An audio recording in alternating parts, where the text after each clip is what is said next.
بسم الله الرحمن الرحيم لا تحزن إن الله معنا صدق الله مولانا العظيم وصدق رسوله النبي الأمين الكريم ونحن على ذلك لمن الشاهدين والشاكرين والحمد لله رب العالمين۔ ایک مرتبہ درود شریف پڑھ لیں۔ اللہم صلی علی سیدنا نبینا مولانا محمد عدد ما فی علم اللہ صلاۃ دائمۃ بدوام ملک اللہ وعلی آلہ واصحابہ اجمعین۔ ایک مرتبہ اور نبی اور آل نبی پر درود شریف پڑھ لیں۔ اللہم صلی علی سیدنا نبینا مولانا محمد عدد ما فی علم اللہ صلاۃ دائمۃ بدوام ملک اللہ وعلی آلہ واصحابہ اجمعین۔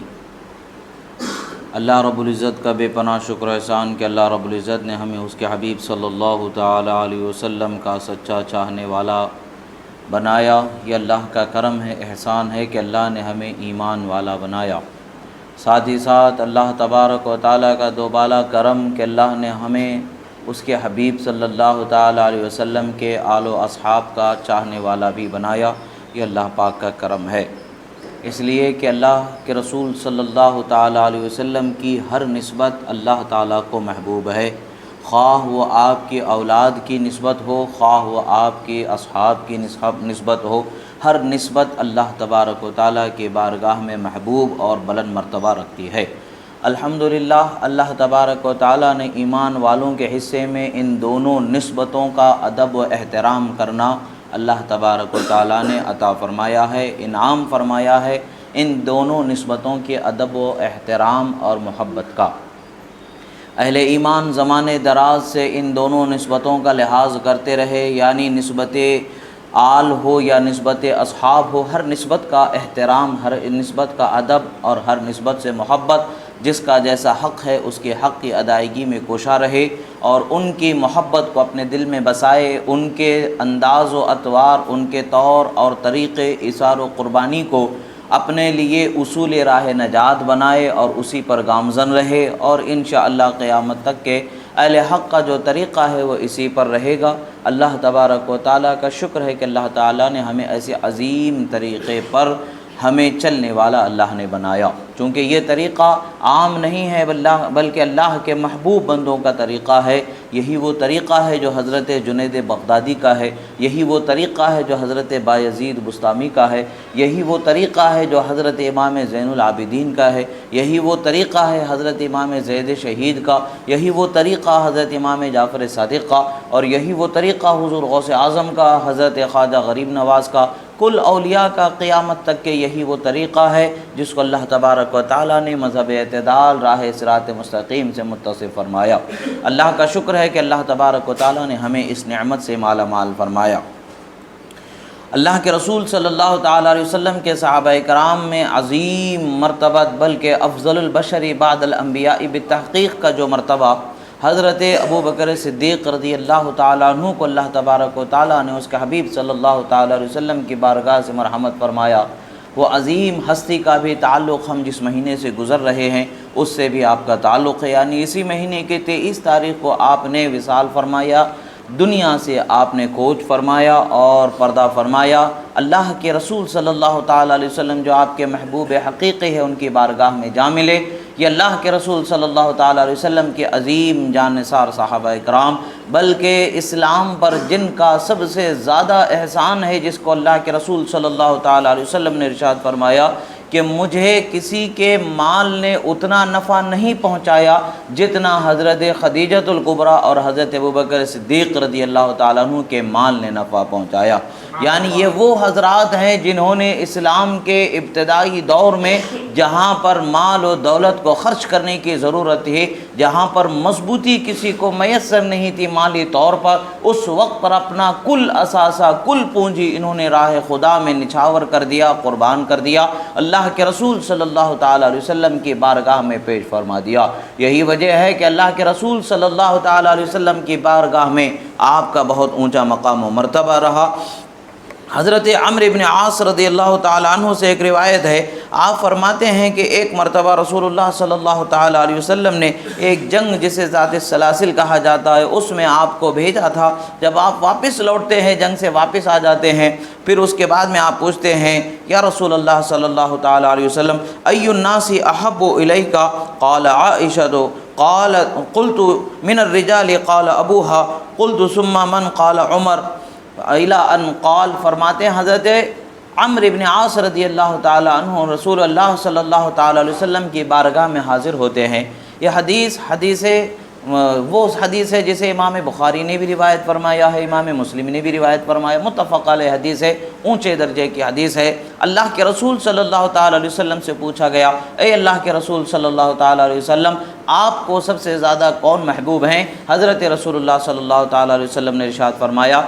میرے چہیتے جو میری بارگاہ میں سب سے چہیتے ہیں وہ حضرت عائشہ صدیقہ ام المؤمنین رضی اللہ تعالیٰ عنہا ہیں۔ پھر آپ پوچھتے ہیں کہ آپ کے بعد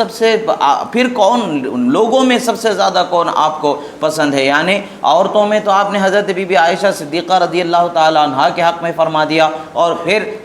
مردوں میں آپ کو سب سے زیادہ کون پسند ہیں؟ حضرت عمرو بن عاص رضی اللہ تعالیٰ عنہ کا جب یہ سوال ہوا، رسول خدا صلی اللہ تعالیٰ علیہ وسلم نے جواب فرمایا، مجھے ابو بکر سب سے زیادہ محبوب ہے۔ پھر اس کے بعد میں پوچھا کہ یا رسول اللہ صلی اللہ علیہ وسلم اس کے بعد کون ہے؟ پھر رسول اللہ صلی اللہ تعالیٰ علیہ وسلم نے حضرت عمر فاروق رضی اللہ تعالیٰ عنہ کا نام لیا۔ یعنی رسول اللہ صلی اللہ تعالیٰ علیہ وسلم کی بارگاہ میں حضرت عمرو بن عاص رضی اللہ تعالیٰ عنہ سے جو روایت ہے وہ یہی روایت ہے کہ رسول اللہ صلی اللہ تعالیٰ علیہ وسلم کے مردوں میں محبوب ترین شخصیت حضرت ابو بکر صدیق رضی اللہ تعالیٰ عنہ ہیں، اور خواتین میں حضرت بی بی عائشہ صدیقہ رضی اللہ تعالیٰ عنہ ہے۔ اب اسی معاملے کو جب ہم دیکھتے ہیں کہ حضرت ابو بکر صدیق رضی اللہ تعالیٰ عنہ کے شان و مرتبے کو جب باب مدینہ العلم حضرت مولا کائنات مولا المسلمین والمسلمات حضرت علی شیر خدا فاتح خیبر حیدر کرار رضی اللہ تعالیٰ عنہ سے جب ہم پوچھتے ہیں، اب آپ کی بارگاہ میں یہ سوال ہوتا ہے، آپ ہی کے فرزند حضرت محمد ابن الحنفیہ رضی اللہ تعالیٰ عنہ ہیں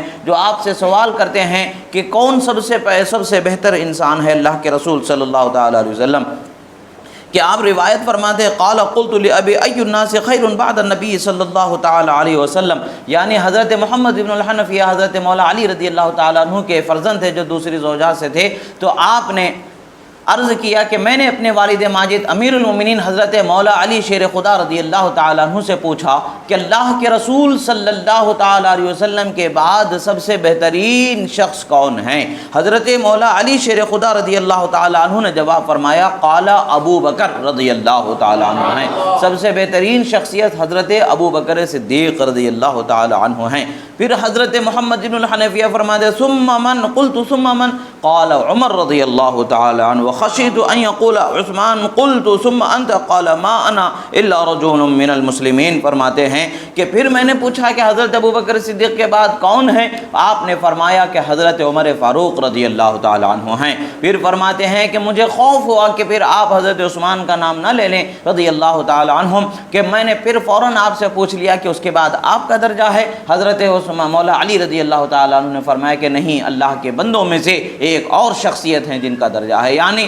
آپ نے حضرت عثمان غنی ذو النورین رضی اللہ تعالیٰ عنہ کی طرف اپنا اشارہ فرمایا۔ بات یہی ہمیں پتہ چلتی ہے کہ صحابہ کرام رضوان اللہ تعالیٰ علیہم اجمعین میں انبیاء کرام کے بعد سب سے بڑا درجہ حضرت ابو بکر صدیق رضی اللہ تعالیٰ عنہ کا، پھر حضرت عمر فاروق، پھر حضرت عثمان غنی، پھر حضرت مولا علی شیر خدا رضی اللہ تعالیٰ عنہ کا۔ یہ خود بزبان مولا کائنات شیر خدا فاتح خیبر حیدر کرار رضی اللہ تعالیٰ عنہ کے زبان سے واضح طور پر کھلے طور پر ان الفاظ کے ساتھ ہمیں یہ وضاحت ملتی ہے۔ الحمدللہ اللہ رب العزت نے ہر ایک کو ایک الگ الگ مقام، ایک الگ الگ خصوصیتوں سے ضرور سرفراز فرمایا ہے۔ صحابہ کرام کو بھی اللہ تبارک و تعالیٰ نے ایک وہ خصوصیت ہوتی ہے جو عمومی خصوصیت ہے، جو عام سب میں شامل ہوتی ہے، کچھ وہ ہوتی ہیں جو ان کے علاوہ کسی میں ہوتی ہی نہیں ہے، وہ اس چیز سے خاص ہوتے ہیں، اس چیز سے دوسروں سے جدا اور الگ و نرالے ہوتے ہیں۔ اللہ تبارک و تعالیٰ کے رسول صلی اللہ علیہ وسلم کے صحابہ کو، اہل بیت کو اللہ تبارک و تعالیٰ نے اسی طریقے سے الگ الگ خصوصیتوں سے اللہ تبارک و تعالیٰ کے بارگاہ میں نوازا گیا ہے، انہیں انعامات و اکرامات سے سربلند کیا گیا ہے، اونچا درجہ عطا فرمایا گیا ہے۔ اور الحمدللہ جس کو جو درجہ اللہ تبارک و تعالیٰ نے عطا فرمایا ہے وہ ایسا درجہ ہے کہ ہمارا اور آپ کا اس میں کوئی تعارض اور اعتراض کام آنے والا نہیں ہے۔ وہ خدا کے فیصلے ہیں، اس کے حبیب کی مرضی ہے، جسے چاہتے ہیں جس طریقے سے سرفرازی عطا فرمانا انہیں سرفرازی عطا کر دی جاتی ہے۔ حضرت ابوبکر صدیق رضی اللہ تعالیٰ عنہ کی ایثار و قربانی کی مثال جب ہم دیکھتے ہیں تو جب آپ ہجرت کی شب رسول اللہ صلی اللہ تعالیٰ علیہ وسلم آپ مکہ المکرمہ سے جب مدینہ النبی صلی اللہ تعالیٰ علیہ وسلم کی طرف ہجرت کا حکم ہو گیا تو آپ کے ساتھ سفر کرنے کے لیے جس ذات کا انتخاب کیا گیا وہ حضرت ابوبکر صدیق رضی اللہ تعالیٰ عنہ کی ذات گرامی تھی، اور رسول اللہ صلی اللہ تعالیٰ علیہ وسلم کا گھر کا گھیراؤ کر لیا گیا تھا۔ جس جگہ رسول اللہ صلی اللہ تعالیٰ علیہ وسلم آرام فرما رہے تھے اور جس جگہ آپ کو آرام فرمانا تھا وہاں پر اس وقت آپ جو ہجرت فرما رہے ہیں حضرت ابوبکر صدیق رضی اللہ تعالیٰ عنہ کو پتہ ہے، اور حضرت مولا علی شیر خدا رضی اللہ تعالیٰ عنہ کو پتہ ہے۔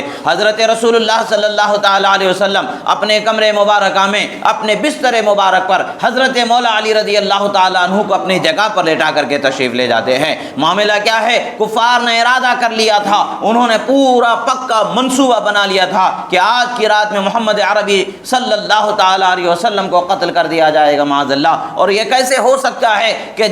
جس کو اللہ تبارک و تعالیٰ کائنات کے لیے رحمت بنا کر کے بھیجا ہے، ہدایت کا سر چشمہ بنا کر کے بھیجا ہے، اور تمام انبیاء میں سید الانبیاء بنا کر کے جسے بھیجا ہے اور ان کے حفاظت خود رب فرمانے والا ہے، یہ کیسے ان کا منصوبہ کامیاب ہو سکتا ہے؟ یقیناً ان کا منصوبہ کامیاب نہیں ہو سکتا تھا۔ معاملہ ماجرا کس طریقے سے ظاہر ہوا؟ رسول اللہ صلی اللہ تعالیٰ علیہ وسلم اگرچہ کفار آپ کے قول کی صداقت نہیں کرتے تھے، تصدیق نہیں کرتے تھے، مگر آپ کو امانت دار ضرور جانتے تھے، سچا ضرور جانتے تھے، آپ دھوکہ نہیں دینے والے ہیں یہ ان کو پتا تھا، آپ امانت کی حفاظت کرنے والے ہیں یہ ان کو پتا تھا۔ باوجود اس کے کہ آپ کے دین سے وہ اختلاف رکھتے تھے مگر آپ کی شخصیت ان کے نزدیک ضرور مسلم تھی۔ یہی وجہ ہے کہ اپنے اپنے مال کو آپ کے پاس بطور امانت وہ لوگ رکھا کرتے تھے۔ رسول اللہ صلی اللہ تعالیٰ علیہ وسلم جب مکہ المکرمہ کو چھوڑنے کا ارادہ فرما لیا، رسول اللہ صلی اللہ تعالیٰ علیہ وسلم نے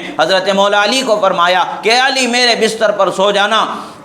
اور صبح جب جاؤ گے تو یہ فلاں کی امانت ہے اسے واپس کر دینا، یہ فلاں کی امانت ہے اسے واپس کر دینا، یہ فلاں کی امانت ہے اسے واپس کر دینا۔ حضرت مولا علی رضی اللہ تعالیٰ عنہ رسول اللہ صلی اللہ تعالیٰ علیہ وسلم کے بستر مبارک پر آرام فرما ہیں، چادر تان کر کے آرام فرما ہیں، اور کفار کو یہ طریقہ تھا، کفار کا اندیشہ تھا کہ وہ قتل کر دینے کا ارادہ رکھتے تھے، یہ سب کو معلوم ہے، مگر باوجود اس کے کہ چہرہ بھی نظر نہ آئے، کچھ بھی نظر نہ آئے، آپ نے سر سے پیر تک چادر کو اوڑھ کر کے ڈھانک کر کے آپ نے سویا، آرام کیا۔ گویا کہ کافروں کو یہ اندازہ ہو رہا تھا کہ ابھی رسول اللہ صلی اللہ تعالیٰ علیہ وسلم اپنے حجرے میں آرام فرما رہے ہیں، اپنے بستر میں لیٹ رہے ہیں، وہ موقع کی تلاش میں اور وقت کے انتظار میں اسی طریقے سے بیٹھے ہوئے ہیں، مگر اللہ کے رسول صلی اللہ تعالیٰ علیہ وسلم تو بجلی کی طرح نہ جانے کب کے اس غرفے سے تشریف لے جا چکے ہیں، مگر ان کے بستر پر آرام کرنے والے حیدر کرار شیر خدا رضی اللہ تعالیٰ عنہ آرام کر رہے ہیں۔ اور روایتوں میں آتا ہے کہ رسول اللہ صلی اللہ تعالیٰ علیہ وسلم نے انہیں ایسے ہی تنہا بے یار و مددگار چھوڑ کر کے نہیں چلے گئے، سرحانے حضرت جبرائیل امین ان کے حفاظت کو تشریف فرما ہے، ایک طرف حضرت میکائیل تو ایک طرف حضرت اسرافیل علی نبینا علیہ الصلوۃ والسلام ان کے حفاظت پر مامور کر دیے گئے ہیں۔ یہی وجہ ہے کہ اللہ کے رسول صلی اللہ تعالیٰ علیہ وسلم کا جو سہارا اللہ تعالیٰ نے مومنوں کا عطا فرمایا ہے وہ ایسا سہارا ہے، ایسا عظیم سہارا ہے، اس جیسا سہارا دنیا میں اللہ تعالیٰ نے بلکہ کائنات کو اس سے بڑا کوئی سہارا عطا ہی نہیں فرمایا ہے، سب سے عظیم سہارا عطا فرمایا ہے۔ وہ اپنے جانثاروں کو، وہ اپنے وفاداروں کو بے یار و مددگار چھوڑنے والے نہیں ہیں، بلکہ ہر لمحہ ان کے حفاظت کا انتظام و انصرام کرنے والے ہیں، نجات کے راستے پر بلانے والے ہیں، چاہے وہ نیند میں ہو چاہے وہ جاگے ہو، ہر حال میں ان کے لیے محافظ و نگہبان وہ اللہ تعالیٰ نے ایسا سہارا عطا فرمایا ہے۔ حضرت علی سے کسی نے پوچھا کہ اے حضرت علی آپ ذرا بتائیں تو صحیح کہ کبھی آپ نے چین کی نیند بھی سوئی ہے پوری زندگی میں؟ حضرت علی فرماتے ہیں سوائے ایک رات کے مجھے کبھی چین کی نیند آئی ہی نہیں کہ میں چین کی نیند سو سکوں۔ وہ کون سی رات ہے جس میں آپ نے چین سے سویا؟ آپ فرماتے ہیں کہ سنو، ملک الموت کی آمد کا خدشہ تو ہمیشہ لگا رہتا ہے، کب موت کا فرشتہ آ جائے، کب روح کو لے جائے، رب ذوالجلال کی بارگاہ میں حاضری کا کب حکم آ جائے، کب جانا ہو جائے، ہمیں اس کا پتہ پتہ نہیں ہوتا ہے، مگر جس رات رسول اللہ صلی اللہ علیہ وسلم ہجرت فرمانے والے تھے اس رات رسول اللہ صلی اللہ علیہ وسلم نے فرمایا علی میرے بستر پر سو جانا، صبح جب جاگ جاؤ تو فلاں فلاں فلاں فلاں کو یہ امانت واپس کر دینا۔ تو مجھے اندازہ ہو گیا کہ جب تک کہ میں امانت واپس نہ کروں گا مجھے موت آ ہی نہیں سکتی ہے۔ اللہ کے رسول صلی اللہ تعالی علیہ وسلم نے فرما دیا کہ علی سو جاؤ، صبح امانتوں کو واپس کر دینا۔ تو انہیں پتہ چل گیا کہ جب تک کہ امانت مجھے واپس نہ کر دوں، میں وہ ذمہ داری سے میں اپنے آپ کو سبکدوش نہ کر لوں، موت نہیں آ سکتی۔ تو میں چین سے اس رات میں سویا تھا۔ الغرض حضرت ابوبکر صدیق رضی اللہ تعالیٰ عنہ اس سفر میں رسول اللہ صلی اللہ تعالیٰ علیہ وسلم کے ساتھ ہیں۔ غار ثور میں 3 دن تک کہ آپ نے قیام فرمایا تھا۔ غار ثور مکہ المکرمہ کے شہر کے قریب میں ایک بہت اونچا پہاڑ ہے جس کی اونچائی آج کے پیمانے کے حساب سے اگر دیکھا جائے تو 2460 فٹ سے زیادہ اس کی پیمائی ملتی ہے، یعنی اونچائی 2460 سے فٹ زائد اس کی پیمائش ہوتی ہے۔ اونچائی اتنی اونچائی ہے جب رسول اللہ صلی اللہ تعالی علیہ وسلم سفر کرتے ہوئے پیدل زمانہ تھا، پیدل سفر کرتے ہوئے اس پہاڑ کے قریب تک کے جب پہنچے تھے تو آپ کے پائے مبارک کے اندر جو ہے زخم آ گئے تھے، جس کی وجہ سے آپ کے چلنے میں آپ کو دشواری آ رہی تھی۔ قربان جائیں حضرت صدیق اکبر رضی اللہ تعالیٰ عنہ کی محبت پر اور رسول اللہ صلی اللہ تعالیٰ علیہ وسلم پر اپنی جان نثاری اور محبت کے جذبہ اظہار کے پیش کرنے کے لیے رسول اللہ صلی اللہ تعالیٰ علیہ وسلم کو انہوں نے اپنے کاندھے پر اٹھایا اور 2460 فٹ اونچا جو پہاڑ ہے اس پہاڑ پر رسول اللہ کو لے کر کے وہ چڑھنے والے ہیں۔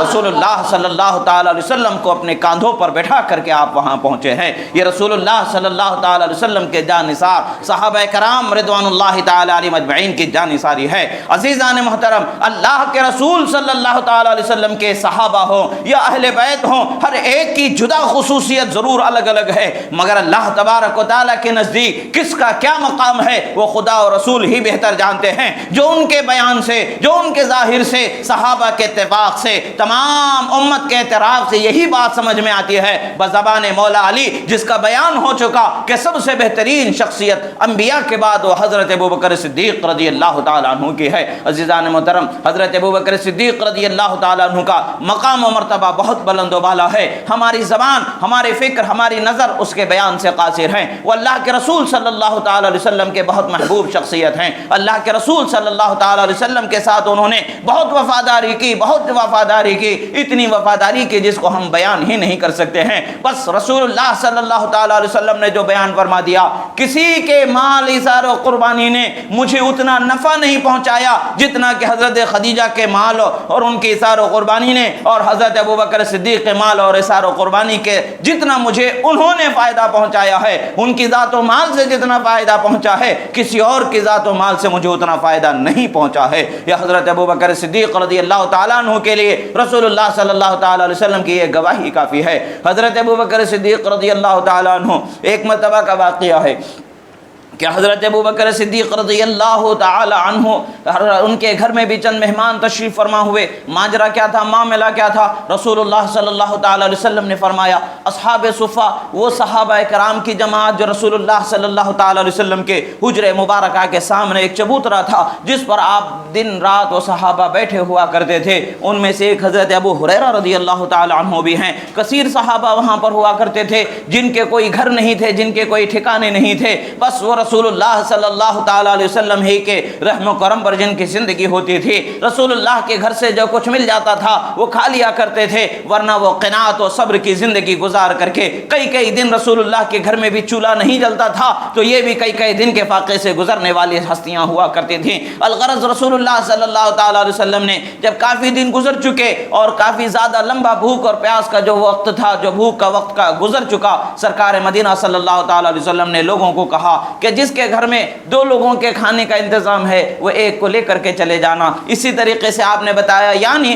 اپنے گھر میں جس کے پاس وسعت ہے، کھانا کھلا سکتے ہیں، کھا سکتے ہیں، تو ایک 2 3 4 آدمی کو اپنے گھر لے کے چلے جانا تاکہ وہ اپنے ساتھ ملا کر کے انہیں کھانا کھلا دو، انہیں بھی سحری حاصل ہو جائے، تمہیں بھی سحری حاصل ہو جائے۔ 2 لقمے تمہارے اگر بظاہر دیکھا جائے تو کم ہوتے ہیں مگر حقیقت تو کچھ اور ہوتی ہے۔ دیکھنے والے تو دیکھ چکے ہیں کہ رسول اللہ صلی اللہ تعالی علیہ وسلم کی زبان سے نکلنے والا جو جملہ ہوتا ہے وہ خیر سے خالی نہیں ہوتا ہے۔ حضرت ابوبکر صدیق رضی اللہ تعالیٰ عنہ کے گھر میں 4 مہمان تشریف فرما ہوئے تھے،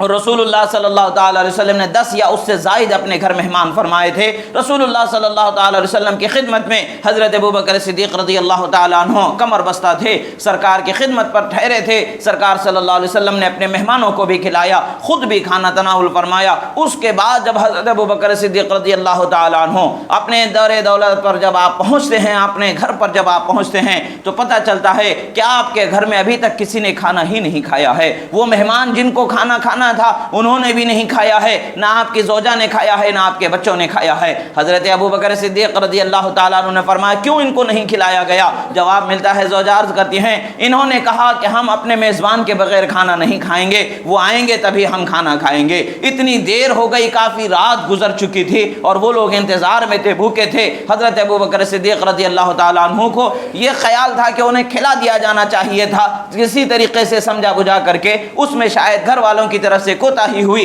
یہ سمجھ کر کے آپ نے ناراضگی کا اظہار کیا اور آپ نے اپنی زبان سے کہا کہ اب میں کھانا ہی نہیں کھاؤں گا، تم نے انہیں کھانا کیوں نہیں کھلایا؟ جب بعد میں بات ہو گئی تو کچھ دیر بعد حضرت ابوبکر صدیق نے فرمایا کہ نہیں، مجھے ایسے سخت مزاجی سے نہیں کام لینا چاہیے تھا، چلو آؤ بیٹھ کر کے ہم سب مل کر کے کھانا کھاتے ہیں۔ معاملہ ہوا حضرت ابوبکر صدیق کے مہمان اور آپ کے گھر والے سبھی مل کر کے کھانا کھا رہے ہیں، اور روایت میں آتا ہے کہ ایک لقمہ کسی کے منہ کے پاس پہنچتا نہیں کہ لقمہ اٹھائے جانے والی جو جگہ ہوتی ہے بجائے اس میں کھانا کم ہونے کے کھانا اور زیادہ ہوتا چلا جا رہا تھا، اتنا کہ وہ جتنا کھانا تھا اس سے 3 گنا زیادہ کھانا پلیٹ میں آ گیا، ہر لقمے پر برکت ہی برکت نظر آ رہی ہے۔ حضرت ابوبکر صدیق رضی اللہ تعالیٰ عنہ فرماتے ہیں کہ میں تو بخدا کھانے کو بڑھتا ہوا دیکھ رہا ہوں، کیا تم لوگ بھی دیکھ رہے ہو؟ آپ کی زوجہ فرماتی ہیں کہ ہاں بخدا کافی دیر سے میں اس کا مشاہدہ کر رہی ہوں کہ یہ کھانا بڑھتا نظر آ رہا ہے، حتیٰ کہ اتنا بڑھ گیا کہ آپ سب حضرات نے پیٹ بھر کر کے کھانا کھایا، اور اس کے بعد میں پھر آپ نے اس کھانے کو رسول اللہ صلی اللہ علیہ وسلم کے گھر میں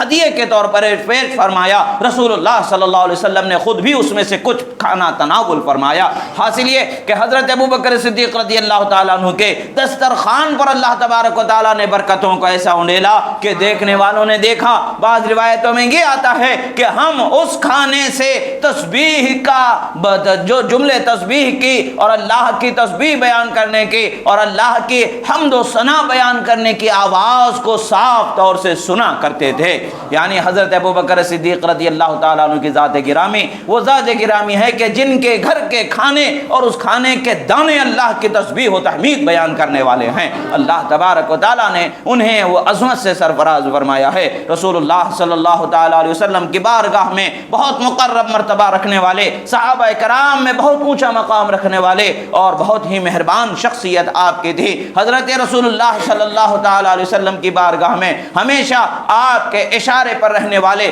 آپ کے انداز و اطوار کو سمجھنے والے، آپ کی خواہش کو سمجھنے والے، آپ کی خواہش کا خیال کرنے والے، آپ کی خوشی کا خیال کرنے والے آپ سے زیادہ کوئی اور نظر نہیں آتا تھا۔ ایک روایت ہے کہ رسول اللہ صلی اللہ تعالیٰ علیہ وسلم تشریف فرما ہے، آپ کے صحابہ کرام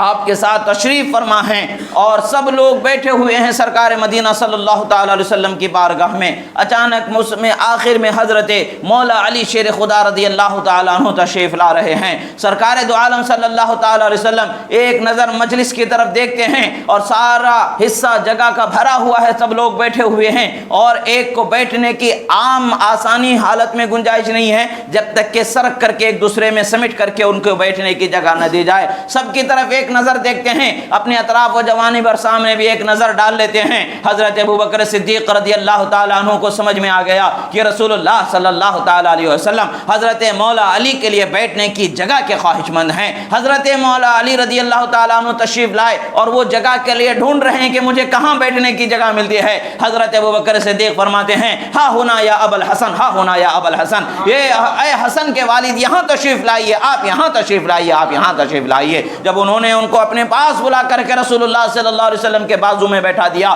رسول اللہ صلی اللہ تعالی علیہ وسلم کا چہرہ خوشی سے دمک اٹھا، آپ کی زبان مبارک سے کلمہ نکلا، اہل الفضل یعرفون اول الفضل، فرماتے ہیں فضل والے ہی فضل والوں کو پہچانتے ہیں۔ یہ حضرت ابوبکر صدیق رضی اللہ تعالیٰ عنہ کے شان ہے جو رسول اللہ صلی اللہ تعالیٰ علیہ وسلم کے چشمان مصطفیٰ صلی اللہ تعالیٰ علیہ وسلم کے خواہش کا بھی اندازہ لگا لیا کرتے تھے اور اس کا احترام کر لیا کرتے تھے اور اس کے پورے کرنے کی کوشش میں ہمیشہ لگے رہتے تھے۔ اور آپ کی نیکیوں کے متعلق سے تو روایتوں میں آتا ہے، حضرت رسول اللہ صلی اللہ تعالیٰ علیہ وسلم کے بیان سے یہ پتہ چلتا ہے، ایک مرتبہ حضرت ام المؤمنین بی بی عائشہ صدیقہ رضی اللہ تعالیٰ عنہ کے گود مبارک میں رسول اللہ صلی اللہ تعالیٰ علیہ وسلم اپنا سر مبارک رکھ کے آرام فرما رہے تھے، رات اندھیری تھی، ستارے چمک رہے تھے۔ رسول اللہ صلی اللہ علیہ وسلم سے حضرت ام المؤمنین نے پوچھا، یا رسول اللہ بھلا کسی کی نیکیاں یا آسمان کے ستاروں کی طرح بھی ہیں، یعنی کسی کے نیکیاں ایسی ہیں کہ جس کا حساب ہی نہیں لگایا جا سکتا ہے؟ حضرت رسول اللہ صلی اللہ علیہ وسلم نے فرمایا، ہاں وہ عمر کی نیکیاں ہیں جو آسمان کے ستاروں کے برابر ہیں۔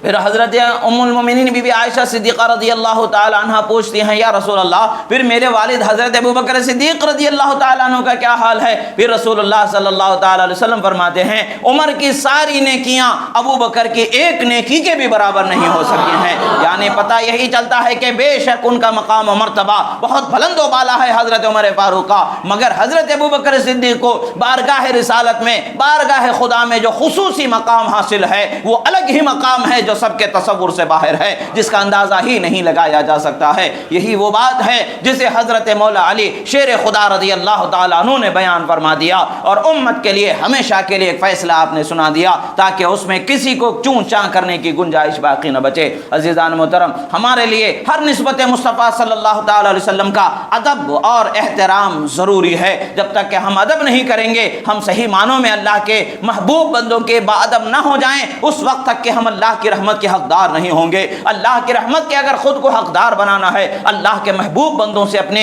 عقیدت و محبت، ادب و احترام کو مضبوط کرنا ہے۔ کسی بھی محبوب خدا کی بارگاہ میں، کسی بھی اللہ کے معظم بندے کی بارگاہ میں بے ادبی کی جسارت نہیں کرنی چاہیے۔ ان کی بارگاہوں سے، ان کے وسیلے سے ملنے والے فیض اور ان کے وسیلے سے ملنے والے کرم کی طرف ہماری نظر ہونی چاہیے۔ اللہ تبارک و تعالیٰ سے دعا ہے جو کہا گیا سنا گیا اس پر عمل کرنے کی توفیق عطا فرمائے، اور کہنے میں سننے میں جو غلطی ہوئی اللہ تعالیٰ اسے معاف فرمائے۔ پروردگار ہم میں جو ہم گناہگار ہیں مولا ہمارے گناہوں کو معاف فرما، جو پریشان حال ہے مولا ان کی پریشانیوں سے انہیں نجات عطا فرما، جو قرض دار ہے انہیں بارے قرض سے سبکدوشی عطا فرما۔ پروردگار جن کے گھروں میں جوان بیٹے بیٹیاں بھائی بہن غیر شادی شدہ ان کے شادیوں کے اسباب مہیا فرما، ان کا بہتر و تابندہ مستقبل فرما۔ تمام مومنین مومنات کے رشتے ازدواج میں محبت مودت شفقت رحمت عنایت عطا فرما۔ پروردگار تیرے حبیب پاک صاحب الاولاق صلی اللہ علیہ وسلم کے صدقے طویل میں مولا مسلمانوں میں اتفاق و اتحاد عطا فرما۔ پروردگار ذاتی دشمنی اناد بغض حسد سے ہمارے کلیجوں کو سینوں کو صاف فرما۔ پروردگار دین حق پر ہمیں مضبوطی سے قائم رہنے کی توفیق عطا فرما۔ ظالموں کو نیست و نابود فرما، مظلوم مسلمانوں کی مدد فرما، یتیموں بیواؤں بے سہاروں کے سہارے اسباب مہیا فرما۔ پروردگار ہمیں دنیا و آخرت کی رسوائی سے محفوظ فرما۔ اقول قولی ھذا استغفر اللہ لی ولکم ولسائر المؤمنین وما علینا الا البلاغ المبین برحمتک یا ارحم الراحمین۔